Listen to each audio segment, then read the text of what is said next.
Staff काम क्यों नहीं करता? जी हाँ, बहुत सारे लोगों ने मुझसे ये सवाल पूछा कि स्टाफ काम क्यों नहीं करता और उनसे काम कैसे करवाया जाए। तो इस वीडियो के अंदर मैं आपको डिटेल में बताऊंगा कि स्टाफ काम क्यों नहीं करता और उनसे काम कैसे करवाया जाए। तो चलिए शुरू करते हैं। सबसे पहले समझते हैं कि स्टाफ काम नहीं करता उसके पीछे का कारण क्या होता है। देखिए समझिए, स्टाफ काम नहीं करता उसके पीछे का बहुत कारण होता है, लेकिन मैं आपको 7 कारण बताऊंगा और ये 7 कारण ऐसे हैं जिसमें एज अ ओनर आपकी भी कई बार गलतियां होती है। कई बार सिर्फ स्टाफ की गलती नहीं होती है, आपकी भी कई बार ऐसी गलती होती है जिसके ऊपर आपका ध्यान नहीं जाता है और आपको ऐसा लगता है कि सामने वाला ही गलत है, लेकिन हर बार सामने वाला गलत नहीं होता है। तो आपको समझना पड़ेगा कि आपका स्टाफ हर बार गलत नहीं होता, कभी आपसे भी गलती होती है। तो चलिए शुरू करते हैं वो 7 गलतियां या 7 चीज़ें जिससे आपका स्टाफ काम नहीं करता है। सबसे पहला, स्टाफ को आपकी एक्सपेक्टेशन नहीं पता। जी हाँ, कई बार आपके स्टाफ को पता ही नहीं होता है कि आप उससे चाहते क्या हो, और हम कभी कभी खुल के बोलते भी नहीं हैं कि आपसे मुझे ये उम्मीद है या आपसे मैं ये रिज़ल्ट एक्सपेक्ट करता हूँ, आपसे मैं ये काम एक्सपेक्ट करता हूँ, आपसे मैं ये एक्टिविटी एक्सपेक्ट करता हूँ। क्योंकि हम में से अधिकतर जो बिज़नेस कर रहे हैं, जो छोटे बिजनेसेस हैं, उनमें से बहुत सारे लोगों के वहाँ पर अपने स्टाफ का जेडी और क्यारे नहीं होगा, उन्होंने बनाया नहीं होगा कि मेरे वहाँ पर जो स्टाफ है उसको करना क्या है, उसको लिख कर मैं दूँ कि ये सारा काम तुम्हारे हिस्से में आता है जिसको तुम्हें करना है। और कई बार हम ये चीज़ नहीं बनाते हैं, जिसके कारण स्टाफ को हमारी एक्सपेक्टेशन नहीं पता चलती है और वो अपना परफॉर्मेंस नहीं दे पाता है। दूसरी गलती है, ट्रेनिंग नहीं मिलती कई बार। जी हाँ, कई बार आपके वहाँ पे किसी बंदे ने ज्वाइन किया, उसको प्रॉपर ट्रेनिंग ही नहीं मिली कि उसको करना कैसे है, उसको क्या करना है, कब करना, कहाँ करना है, इन चीज़ों के बारे में उनको ट्रेनिंग ही नहीं मिली, जिसके कारण वो करना तो चाहता है लेकिन उसको आता नहीं है क्योंकि आपने ट्रेनिंग नहीं दी। तो कई बार आपका स्टाफ इसलिए भी काम नहीं करता है क्योंकि आपने उसको प्रॉपर ट्रेनिंग नहीं दी। ये बहुत ज़रूरी है। कई बार मैंने देखा है लोगों ने गलती कर दी है या लोग गलतियां करते हैं कि किसी बड़ी कंपनी से उन्होंने किसी को हायर कर लिया और ऐसा सोचा कि अब तो उसको सब कुछ पता है, सब कुछ आता होगा, वो आके मेरी कंपनी में सारा काम बिना बोले करेगा। ऐसा नहीं होता। आप किसी भी इंसान को हायर करो, चाहे वो फ्रेशर हो या फिर वो चाहे एक्सपीरियंस हो, आप उसको अपने तौर तरीके सिखाओ, अपने वहाँ का सिस्टम सिखाओ, अपने वहाँ की पूरी प्रोसेस बताओ, अपने वहाँ पर कैसे काम किया जाता है, इन सभी चीज़ों की ट्रेनिंग दो। अगर ये ट्रेनिंग दिए बिना आप उम्मीद कर रहे हो कि आपका बंदा परफॉर्म करे तो आपकी सबसे बड़ी गलती होगी। तो दूसरी गलती होती है हमसे एज अ ओनर कि हम उसको कई बार ट्रेनिंग नहीं देते हैं। तीसरी गलती, अकाउंटेबिलिटी नहीं होती। कई बार हमने उसको किसी चीज़ की रिस्पॉन्सिबिलिटी या अकाउंटेबिलिटी नहीं दी है। हमने कई बार उसको बताया नहीं है कि इस काम की जवाबदारी तुम्हारी है और इस काम को तुम अकाउंटेबल हो, इस काम को तुम्हें हर हाल में करना है, ये काम तुम्हारे जिम्मेदारी में आता है। ये सारी चीज़ें हमने उनको कई बार बताई ही नहीं। इसको हम हमारे मैनेजमेंट के लैंग्वेज में कहते हैं कि आपने आपके स्टाफ को उसका KPI नहीं दिया, की परफॉर्मेंस इंडिकेटर आपने नहीं दिया। इससे वो अपनी जवाबदारी से मुक्त हो गया। जब गलती कोई होती है तब वो हाथ खड़ा कर देता है, ये मेरी जवाबदारी नहीं थी, तो किसकी जवाबदारी थी? ये आपको क्लियर बताना पड़ेगा कि इसकी अकाउंटेबिलिटी तुम्हारी है, तुम ये काम तुम करोगे, इसकी जवाबदारी तुम्हारी है। ये अकाउंटेबिलिटी अगर नहीं होती है, याद रखना कि अगर एक इंसान को उसके ऊपर कोई बैठा हुआ है जो उससे रिपोर्ट मांग रहा है, जो उससे उसके काम का ब्यौरा मांग रहा है, अगर ऐसा कोई नहीं है तो समझना वो काम नहीं करेगा। एक बहुत अच्छी चौपाई है रामचरितमानस में, बिनय न माने जल्दि जड़, गए 3 दिन बीत, बोले राम सकोप तब, भयबुन होए न प्रीत। मतलब जब तक एक इंसान को भय नहीं होगा तब तक वो अपना काम सही तरीके से नहीं करेगा। तो कई बार हमसे ये गलती होती है कि हमने अकाउंटेबिलिटी नहीं दी कि इसकी जवाबदारी तुम्हारी है, जिसके कारण वो सही तरीके से काम नहीं करता। तो ये तीसरी गलती होती है। चौथी गलती, मोटिवेशन नहीं होना। जी हाँ, कई बार आपके वहाँ पे आपका जो स्टाफ होता है उसको मोटिवेशन नहीं मिलता है। और मोटिवेशन क्यों नहीं मिलता है? क्योंकि कई बार आप उसके छोटे छोटे एफर्ट को एक्नॉलेज नहीं करते हो, आप अप्रिशिएट नहीं करते हो, आप उसको मोटिवेट नहीं करते हो, आप उसकी तारीफ़ नहीं करते हो, और उसको ऐसा लगता है यार काम करो या ना करो, कोई तारीफ़ नहीं मिलता है, कोई अप्रिशिएशन नहीं मिलता है, किसी तरह का कोई अवार्ड रिवॉर्ड नहीं मिलता है, तो काम करना ही क्यों है। तो कई बार अच्छे खासे लोग भी डी प्रोडक्टिव हो जाते हैं क्योंकि उनको मोटिवेशन नहीं मिलता है, क्योंकि आप उनको अप्रिशिएट नहीं करते हो। तो चौथा कारण होता है आपके वहाँ का जो बंदा है, जो टीम है, वो काम नहीं कर रहा है क्योंकि उसको मोटिवेशन नहीं मिल रहा है आपकी तरफ से। आपको ये सुधारना पड़ेगा। पांचवा कारण है माइक्रो मैनेजमेंट ऑनर। जी हाँ, माइक्रो मैनेज बाय ऑनर। कई बार एक ऑनर जो होता है हर छोटी छोटी चीज़ों के अंदर अपनी खुद के विचार, अपने खुद की इंटरफेरेंस या दूसरों के काम में जाके इंटरफेरेंस बिना किसी वजह के करना शुरू कर देता है, और जिससे कई बार आपका जो स्टाफ होता है वो इरिटेट होता है। तो आपको माइक्रो मैनेज नहीं करना है अपने स्टाफ को, क्योंकि माइक्रो मैनेज करने के चक्कर में कई बार आप उसको इरिटेट कर देते हो। माइक्रो मैनेज करने का मतलब क्या? हर छोटी छोटी बात का उसके ऊपर आप है ना ध्यान रखो, हर छोटी छोटी बातों का ध्यान रखना, इसको कहते हैं माइक्रो मैनेजमेंट। जैसे कि मैं आपको एक उदाहरण देता हूँ। हम एक कंपनी के अंदर काम कर रहे थे, उनकी कंपनी के अंदर हम लोग गए कंसल्टिंग के लिए। मैंने बोला सर मुझे वॉशरूम जाना है, तो उन्होंने बोला सर यहाँ पर चाबी मेरे ऑफिस में रखा हुआ है, आप वो ऑफिस की चाबी ले लीजिए और उससे वॉशरूम का दरवाज़ा खुलेगा।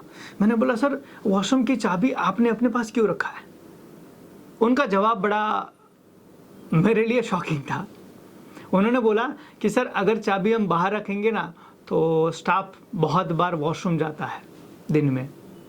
मैंने पूछा सर क्या आप ये गिनते हैं कि कौन कितनी बार वॉशरूम गया?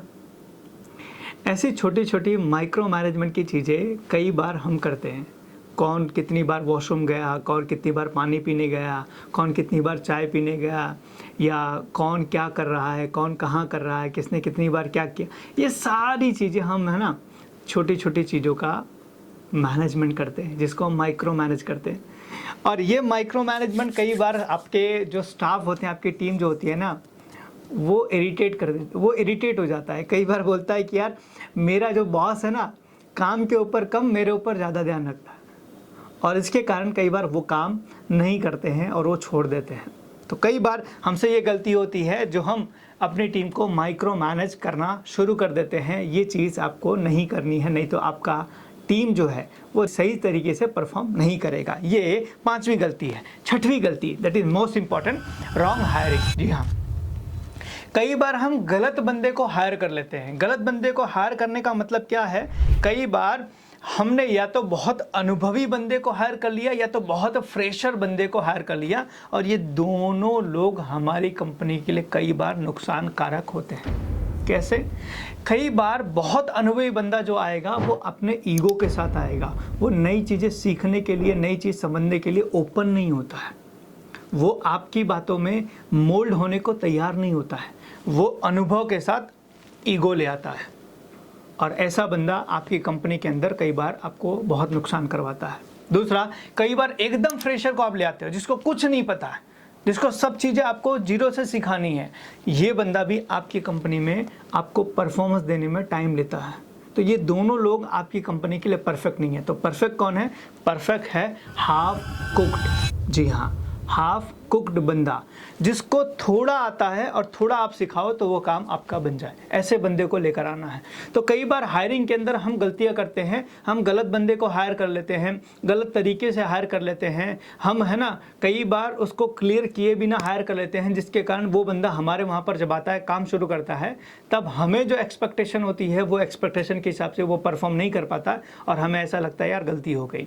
तो कई बार हमारी स्टाफ या हमारा टीम का बंदा काम नहीं करता, उसकी वजह ये भी होती है कि कई बार हम गलत बंदे को गलत तरीके से हायर कर लेते हैं। तो हायरिंग में मिस्टेक हो जाती है हमसे, जिसके कारण आपके वहाँ पर बंदा जो है वो सही परफॉर्म नहीं करता। The last but not the list, जो बहुत इंपॉर्टेंट और सबसे ज़्यादा ज़रूरी है, दैट इज़ सिस्टम का ना होना, जिसके कारण आपका बंदा सही से परफॉर्म नहीं करता।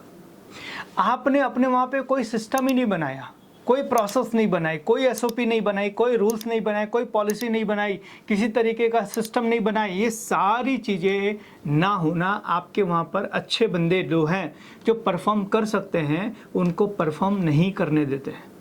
तो कई बार आपका बंदा परफॉर्म इसलिए भी नहीं करता है क्योंकि आपके वहाँ पर सिस्टम नहीं है। अभी रिसेंटली थोड़े टाइम पहले ही मैं अभी एक पर्सन के साथ में डिस्कशन कर रहा था, एक मीटिंग चालू थी, सेल्स की मीटिंग चालू थी। उन्होंने मुझे बताया, बोले सर मेरे वहाँ पर बहुत सारे लोगों का स्टाफ है, बहुत सारे स्टाफ मेरे पास में है, लेकिन काम नहीं कर रहे हैं, और काम नहीं कर रहे हैं इसलिए मैं उनको निकाल रहा हूँ। मैंने उनको बोला सर काम नहीं कर रहे हैं और निकालना, इसका कोई कहते हैं ना रिलेशन नहीं है। काम नहीं कर आप निकाल रहे हो, आप ये देखो काम क्यों नहीं कर रहे हैं, और क्यों नहीं कर रहे हैं उसके अगर आप आंसर दोगे तो आपको पता चलेगा कि आपके वहाँ पर गलतियाँ क्या हो रही है। मैंने उनको बताया कि सर आपके वहाँ पर बंदे आप इसीलिए ना निकालो क्योंकि काम नहीं कर रहे हैं, आप अपने वहाँ सिस्टम में डालो, वही जो बंदे काम नहीं कर रहे हैं वो सब लोग काम करना शुरू कर देंगे। तो आप अपने वहाँ पर सिस्टम डालिए ताकि आपके बंदे परफॉर्म करें। तो ये 7 गलतियां हैं जो एज अ ऑनर कई बार हमसे होती हैं, जिसके कारण हमारे वहाँ पर अच्छी टीम होने के बावजूद भी वो काम नहीं करती। जिसमें सबसे पहले मैंने आपको बताई कि कई बार हमारी एक्सपेक्टेशन हम अपनी टीम को नहीं बताते हैं, या हमारी एक्सपेक्टेशन हम क्लियर नहीं बताते हैं। दूसरी गलती मैंने बताई कि कई बार हम ट्रेनिंग उनको नहीं देते हैं, जिसके कारण हमारा स्टाफ अच्छे से परफॉर्म नहीं करता। तीसरी गलती मैंने बताई अकाउंटेबिलिटी हम नहीं देते हैं, हम सामने वाले बंदे को अकाउंटेबल नहीं बनाते कि इस काम की जवाबदारी तुम्हारी रहेगी। चौथी गलती मैंने बताई कई बार हम उसको अप्रिशिएट नहीं करते, मोटिवेट नहीं करते हैं, जिसके कारण वो परफॉर्म नहीं करता। पांचवी गलती मैंने बताई कि कई बार हम as a owner micromanage करना शुरू कर देते हैं, जिसके कारण बंदा परफॉर्म नहीं करता। छठवीं गलती मैंने बताई रॉन्ग हायरिंग कई बार हमसे हो जाती है। And last but not the least 7वीं गलती मैंने बताई सिस्टम का ना होना। ये 7 चीज़ें, ये 7 गलती कहीं ना कहीं एज अ ऑनर हमसे होती है, जिसके कारण हमारे वहाँ का जो बंदा है, हमारे वहाँ का जो स्टाफ है, हमारे वहाँ का जो भी हमारी टीम मेंबर में है, वो अच्छे से परफॉर्म नहीं करता। तो चेक कीजिए कि कहीं आपकी इनमें से कोई गलती तो नहीं हो रही है। कमेंट करके बताइए कि आप अपने स्टाफ से जो काम करवाना चाहते हैं वो अगर नहीं कर पा रहा है तो इन 7 में से कौन सी गलती आप कर रहे हैं, आप बताइए कमेंट करके। और एक चीज़ और, अगर आपको लगता है कि ये सारी चीज़ें मेरे वहाँ पर हो रही हैं और मैं इसका सॉल्यूशन करना चाहता हूँ, तो इस नंबर पे कॉल करके पूछिए कि कैसे गुरुकुल मेरे इन सभी चीज़ों में हेल्प कर सकता है ताकि मेरी टीम भी बेस्ट परफॉर्म करे और मैं जो उनको सैलरी दे रहा हूँ वो सैलरी के सामने मुझे उनसे बिजनेस मिले। हालांकि मैं आगे आपको बताऊंगा कि आपके स्टाफ से काम करवाने का सही तरीका क्या होना चाहिए, आप क्या कैसे काम करवाओ ताकि आपका जो स्टाफ है वो बढ़िया तरीके से आपके बिजनेस को ग्रो करने में हेल्प करे। तो चलिए आपको बताता हूँ 5 तरीके जो आपके स्टाफ से आपको काम निकलवाने में बहुत बढ़िया यूज कर सकते हो। सबसे पहला, आस्क रिजल्ट नॉट एक्टिविटी। जी हाँ, जब आप अपने स्टाफ से काम करवाने जाते हो तो कई बार हम उनसे पूछते हैं, हम उनसे बात करते हैं कि आप तूने क्या क्या काम किया, और वो पूरे दिन का ब्यौरा देना शुरू कर देता है। आज मैंने ये किया, ये किया, ये किया, ये किया। नहीं, आप ये मत मांगो उससे। अपने एम्प्लॉय से अगर काम करवाना है तो उनको बोले मुझे ये रिजल्ट चाहिए, दिन भर की एक्टिविटी नहीं। एक्सपेक्टेशन क्लियर रखो, मुझे ये रिजल्ट चाहिए, तुमने पूरे दिन क्या काम किया मुझे उससे कोई लेना देना नहीं है, मुझे ये रिजल्ट चाहिए। रिजल्ट मांगो सबसे पहला। अगर स्टाफ से आपको काम करवाना है तो पहली चीज आपको जो करनी पड़ेगी वो ask result not activity. Activity पूरे दिन तुमने क्या काम किया उससे मुझे कोई लेना देना नहीं, मुझे ये रिजल्ट मिला कि नहीं मिला इससे पता चलेगा कि तुमने काम किया कि नहीं किया। तो सबसे पहले आस्क रिजल्ट नॉट एक्टिविटी। दूसरा, डेली रिपोर्टिंग सिस्टम। याद रखना, आपको अपनी टीम को ये कह देना है, बता देना है, क्लियर कर देना है कि शाम को घर जाने से पहले तुमने क्या काम किया उसका रिजल्ट मुझे चाहिए, उसका रिपोर्टिंग मुझे चाहिए, उसका पूरे दिन का ब्यौरा मुझे चाहिए। जिस दिन आपके बंदे आपको बिना बताए, बिना अपडेट किया, बिना रिपोर्टिंग किए घर जाना शुरू हो गए, समझ जाना उस दिन से आप उनको मुफ्त की सैलरी दे रहे हो। उस दिन से आप उनको मुफ्त की सैलरी दे रहे हो। तो अगर मुफ्त की सैलरी नहीं देनी है तो डेली रिपोर्टिंग मांगना शुरू करो। डेली कि आज तुमने क्या काम किया, मुझे उसका पूरा रिपोर्ट करके जाओगे। तीसरी चीज़ जो बहुत इंपॉर्टेंट है, प्लान इंसेंटिव। जी हाँ, इंसेंटिव की प्लानिंग करो कि अगर किसी ने कोई टास्क कंप्लीट किया और उस टास्क को कंप्लीट करने में उसने अच्छा परफॉर्म किया तो उसको इंसेंटिव दो, उनको कुछ अवार्ड दो, कुछ रिवॉर्ड दो, कुछ बोनस दो। क्योंकि कई बार लोग जो होते हैं वो एक्स्ट्रा करने के लिए एक्स्ट्रा डिमांड करते हैं। आप एक्स्ट्रा दोगे तो आपको एक्स्ट्रा मिलेगा। तो आप है ना उनसे अच्छे से काम निकलवाने के लिए इंसेंटिव प्लान करो ताकि वो अपने काम को और बेटर तरीके से कर सके। तो आपको इंसेंटिव प्लान करना पड़ेगा, आपके स्टाफ से बढ़िया तरीके से काम करवाना है। तो ये तीसरी चीज़ है। चौथी चीज़ SOP। जी हाँ, स्टैंडर्ड ऑपरेटिंग प्रोसीजर। हर चीज़ की SOP बनाओ। इन होने की SOP, आउट होने की SOP, सेल्स करने की SOP, अकाउंटिंग करने की SOP, पानी पिलाने की SOP, आपका माल जो है डिस्पैच करने की SOP, आपका गोडाउन मेंटेन करने की SOP, क्लीन करने की, हर चीज़ की SOP बनाओ। कई बार लोग मुझसे बोलते हैं कि सर ये SOP जो होता है ना बड़ा टफ टास्क है। मैंने बोला बड़ा टफ टास्क है लेकिन एक बार ही करना है। जी हाँ, एक बार ही करना है। आप समझो, आप किसी भी बड़े मॉल में जाओगे, किसी भी बड़े ऑफिस में जाओगे तो आप बाथरूम में जाओ, बाथरूम के दरवाजे के पीछे एक चेकलिस्ट लगा होता है कि हाउ टू यूज़ टॉयलेट या फिर हाउ टू क्लीन टॉयलेट, ऐसा लिखा होता है और उसमें सारी चीज़ें, दैट इज़ SOP। आप एक बार बनाओ तो सही। अगर आप नहीं बना पा रहे हो तो उस नंबर पर फ़ोन करो, गुरुकुल आपकी हेल्प करेगा आपकी SOP बनाने में। गुरुकुल आपकी हर चीज़ की SOP बना के देगा, लेकिन आपको बनाना पड़ेगा। इसके बिना आपका काम नहीं ग्रो हो सकता, इसके बिना आपका काम नहीं बनेगा। आपको SOP बनाने पड़ेंगे और आपको ये SOP के माध्यम से ही अपना ग्रोथ हासिल हो पाएगा। तो आपको करना पड़ेगा, आपको ये चौथी चीज़ करनी पड़ेगी, that is most important, that is कि SOP बनाओ आप। SOP के बिना आप अपने स्टाफ से काम नहीं निकलवा सकते। पांचवा, द मोस्ट इंपॉर्टेंट चीज, वीकली मीटिंग। आप हर हफ्ते एक वीकली मीटिंग ऑर्गेनाइज करो और उस वीकली मीटिंग में लोगों से 3 सवाल पूछो। जी हाँ, आप हर हफ्ते, चाहे सैटरडे हो, चाहे संडे हो, चाहे मंडे हो, जो आपका कन्वीनियंट डे हो, जो आपका टाइम हो, उसके हिसाब से आप वीकली मीटिंग ऑर्गेनाइज करो। 3 सवाल पूछना शुरू करो। पिछले हफ्ते तुम्हारे टीम में या तुम्हारे डिपार्टमेंट या तुम्हारे काम में क्या अच्छा हुआ, पहला सवाल। दूसरा, पिछले हफ्ते तुम्हारे काम में क्या बुरा हुआ। तीसरा, अगले हफ्ते तुम क्या करने वाले हो। 3 सवाल वीकली मीटिंग में। 3 सवाल, क्या अच्छा हुआ पिछले हफ्ते, क्या बुरा हुआ पिछले हफ्ते, और अगले हफ्ते क्या करने वाले हो। 3 सवाल। आप ये चीज़ खाली करना शुरू करोगे, मैं आपको गारंटी के साथ कहता हूं कि अगले वीक से आपका रिजल्ट जो है ना वो बदलना शुरू हो जाएगा। अगले वीक से आपका रिजल्ट बदलना शुरू हो जाएगा। और ये चीज़ें मैं आपको सिर्फ मोटिवेट करने के लिए नहीं बोल रहा हूँ। तकरीबन पिछले 10 साल की कंसल्टिंग की इंडस्ट्री में हमने तकरीबन हज़ारों कंपनियों के अंदर ये सारी चीज़ें इम्प्लांट की हैं।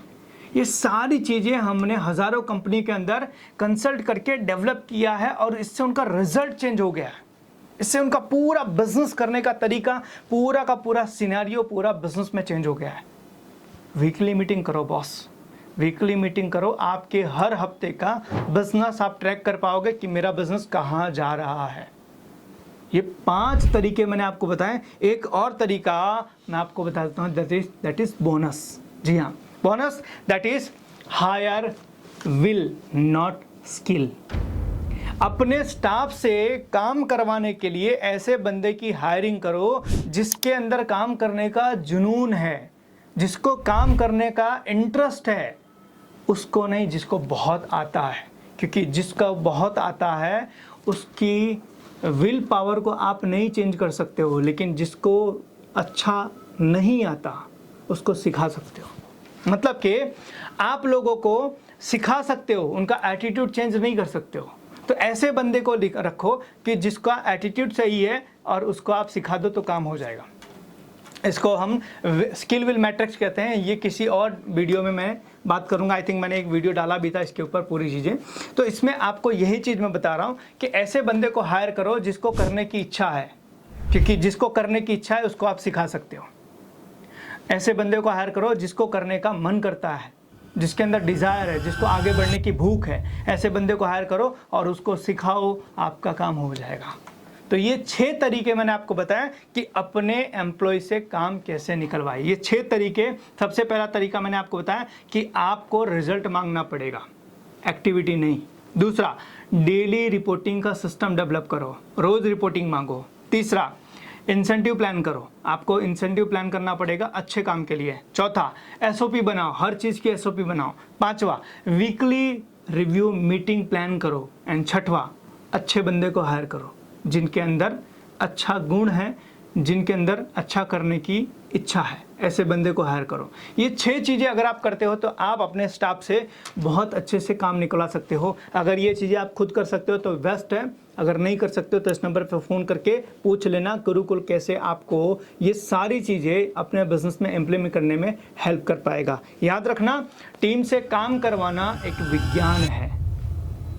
टीम से काम करवाना एक विज्ञान है। इसको बिना सीखे आप नहीं कर सकते हो।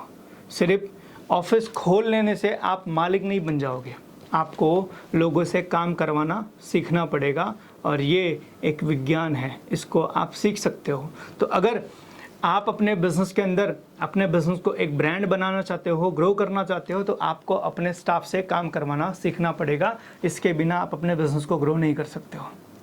तो ये था कि कैसे आप अपने स्टाफ से काम करवाएं, कैसे आप अपने एम्प्लॉय से काम निकलवाएं और कैसे आप अपने बिजनेस को ग्रो करें, इन चीज़ के बारे में। तो मिलेंगे किसी और वीडियो में, बातें करेंगे किसी और टॉपिक के लिए।